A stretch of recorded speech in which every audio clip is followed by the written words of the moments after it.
बेनामी electoral bond रद्द करपाच्या सर्वोच्च न्यायालयाच्या निवाड्याचो काँग्रेसीन येवकार दीत भाजप सरकाराचेर ह्या विशयावयल्यान फारपेट केला।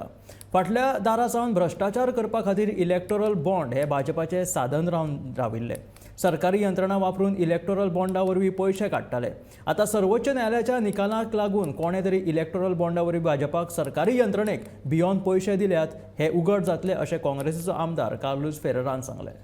First thing which you must remember that the BJP was the primary beneficiary of these bonds, and I will tell you the figure which was received was 10,122 crores, nearly 60%, while the main opposition, which is our Indian National Congress, got about 1547 crores, which is roughly about 10%, while Trinamool Congress got about 823 crores, which is about 8% of all the electoral bonds.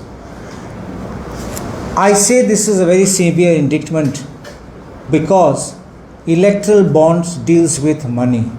Electoral bonds have financial implications, and when there's indictment of financial impropriety, this is nothing but corruption being slashed, which means BJP was trying to do corruption by the back door. The very electoral bond scheme was very opaque.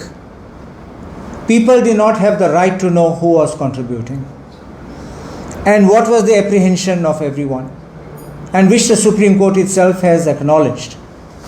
The government had all access to the data, the opposition had none, which means they knew who was contributing not only to their kitty, but they knew who was contributing to the kitty of others. And in this way, it will be interesting now to see who was harassed, who was raided, who was troubled after they had made contributions to the fund, because once the lists are out, we'll be able to analyze the actions which were taken, whether by ED, whether by CBI, whether by income tax or any other agency of the central government.